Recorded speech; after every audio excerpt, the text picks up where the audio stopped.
दोस्तों, आप लोग हमारा थंबनेल देखकर ही समझ गए होंगे कि आज का वीडियो किस टॉपिक पर होने वाली है। यानी आज के इस वीडियो में मैं आपको क्या बताने वाला हूं। दोस्तों, मैं आपको बताना चाहता हूं कि हमारे पास बहुत सारे ऐसे कर्मचारियों के मैसेजेज और कॉल्स आते हैं कि सर, मैंने अपने पीएफ का क्लेम ऑनलाइन तो किया है, लेकिन मुझे ये नहीं मालूम है कि मेरा क्लेम कितने दिनों में सेटल हो जाएगा।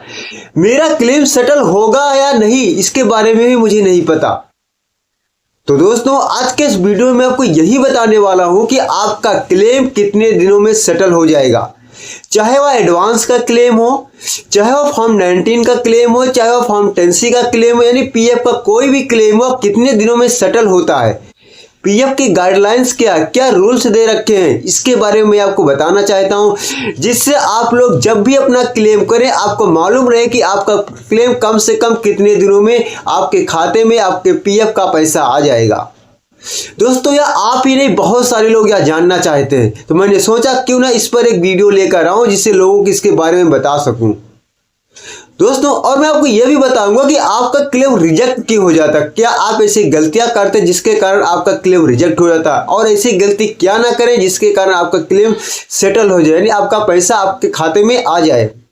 तो मैं इसी के बारे में आपको पूरा डिटेल से बताने वाला हूं। तो दोस्तों, मेरा नाम बलराम है और मैं एक कंपनी में एज HR वर्क करता हूं, जहां पर मैं पीएफ, SIC और कंप्लायंस से रिलेटेड वर्क करता हूं, और अपने इस चैनल पर आप सभी के लिए इसी से रिलेटेड जो है वीडियोज लेकर आता रहता हूं, जिससे हमारे जितने भी कर्मचारी हैं, जो भी जॉब वर्कर हैं, जो भी कहीं ना कहीं काम कर रहे हैं, अगर उनका पीएफ डिडक्ट हो रहा है तो उनको अच्छी से अच्छी जानकारी मिल सके। तो चलिए वीडियो को शुरू करता हूं, आपको बताता हूं कि आपका क्लेम कितने दिनों में सेटल हो जाएगा।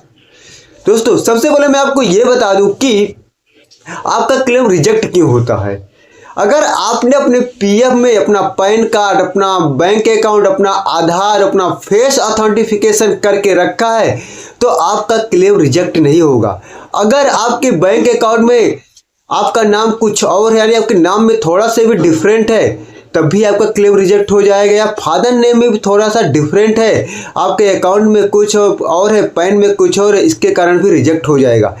इसलिए ये सारी चीज़ें आप जो है एकदम सही करके रखें। जब भी अपने बैंक की KYC करें, अपने पैन की KYC करें, अपने आधार की KYC करें, अपने फेस का ऑथेंटिफिकेशन करें, तो ये सारी चीज़ें आप जो है अपने पीएफ में सारी KYC को डन करके रखें।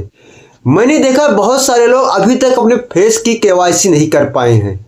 मैं आपको बता दूं, आपके एम्प्लॉयर साइट पर, यानी आपके जो आपकी कंपनी होती है, उस कंपनी के जो डाटाबेस होता है, वहां पर सारी KYC का अपडेट रहता है कि आपने कौन सी KYC कर रखी नहीं कर रखी, आपने नॉमिनेशन कर रखा है नहीं कर रखा, आपने फेस ऑथेंटिफिकेशन कर रखा है नहीं कर रखा है, आपने पैन कार्ड की KYC की है कि नहीं की, आपने बैंक की है कि नहीं की, आपका आधार लिंक है कि नहीं लिंक है। मतलब ये सारा अपडेट कंपनी के पोर्टल पर अपडेट रहता है।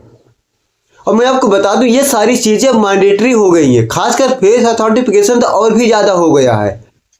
आगे चल के और भी इसे सिक्योर कर दिया जाएगा। ये आपके पीएफ के लिए ही इसे किया गया कि आपका जो है पीएफ का पैसा कहीं इधर उधर न जा सके।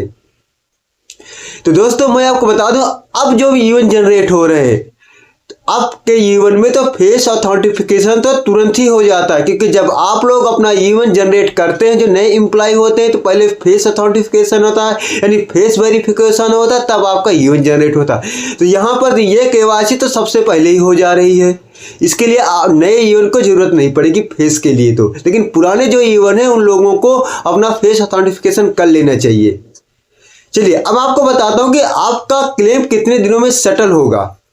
मैं आपको बता दूं कि यदि आपका क्लेम ऑटो क्लेम में है तो आपका जो है क्लेम 72 घंटों के अंदर सेटल हो जाएगा, यानी 72 घंटे के अंदर आपके पीएफ का पैसा आ जाएगा। चाहे वह फॉर्म 31 हो, यानी फॉर्म या एडवांस का पैसा हो, चाहे फॉर्म 19 का हो, चाहे फॉर्म 10C का हो। अगर ऑटो क्लेम में है तो आपका यह पैसा आ जाए। ऑटो क्लेम का मतलब, पहले ऑटो क्लेम की लिमिट 50,000 थी, फिर से 1 लाख कर दिया गया। अब ऑटो क्लेम की लिमिट जो है 5 लाख कर दिया गया है, यानी 5 लाख तक अगर आपका अमाउंट है तो ऑटो क्लेम में चला जाएगा। वह क्लेम जो आपको टाइम पीरियड बताया, इसी टाइम पीरियड में आ जाएगा। अगर इससे ज़्यादा का अमाउंट हो जाता है तो 3 से 7 दिनों का टाइम लगता है आपका क्लेम सेटल होने में। और भी अगर ज़्यादा टाइम लगेगा 7 से 15 दिन का लगेगा टाइम, और ज़्यादा से ज़्यादा अगर आपका टाइम लगेगा क्लेम सेटल होने में तो 20 डेज में आपका क्लेम सेटल हो जाएगा। यह जो है पीएफ की तरफ से यह निर्देश दिया गया है। यानी लास्ट जो होता है 20 दिनों के अंदर अगर आपके पीएफ में कोई प्रॉब्लम है तो आपका क्लेम रिजेक्ट हो जाएगा। अगर प्रॉब्लम नहीं तो ज़्यादा अगर क्लेम नहीं सेटल हो पाए तो 20 दिनों तक तो के अंदर ही अंदर आपका क्लेम सेटल हो जाएगा। तो जब भी आप क्लेम करें तो यह डेट आपको ध्यान करके रखें कि हाँ इतने दिन तक तो हमारा क्लेम आ ही जाना है, लास्ट 20 तक तो आ ही जाना है। अगर ऑटो क्लेम में आपका पीएफ आता है तो जो है 72 घंटे में आपका पीएफ सेटल हो जाएगा। ऐसा आप लोगों ने देखा भी होगा, सुना भी होगा कि हमारा क्लेम तो 3 दिनों के अंदर ही सेटल हो गया। वह अमाउंट जो है 5 लाख से कम होता है तो वह ऑटो क्लेम में चला जाता है। उसकी प्रक्रिया बहुत तेज होती है, इसलिए वह क्लेम आपका सेटल हो जाएगा। तो दोस्तों मुझे उम्मीद है आपको यह वीडियो पसंद आई है। तो वीडियो अगर पसंद आए तो लोगों को ज़रूर शेयर करें, जिससे और लोगों को ये भी बताएं कि आपका क्लेम अगर किया है तो कितने दिनों में आपका पैसा आ जाएगा। ऐसी ही छोटी छोटी जानकारियां मैं अपने चैनल पर लेकर आता रहता हूं। तो मिलता हूं मैं आपसे नेक्स्ट एक नए अपडेट के साथ। लास्ट तक वीडियो देखने के लिए आपका बहुत बहुत बहुत धन्यवाद।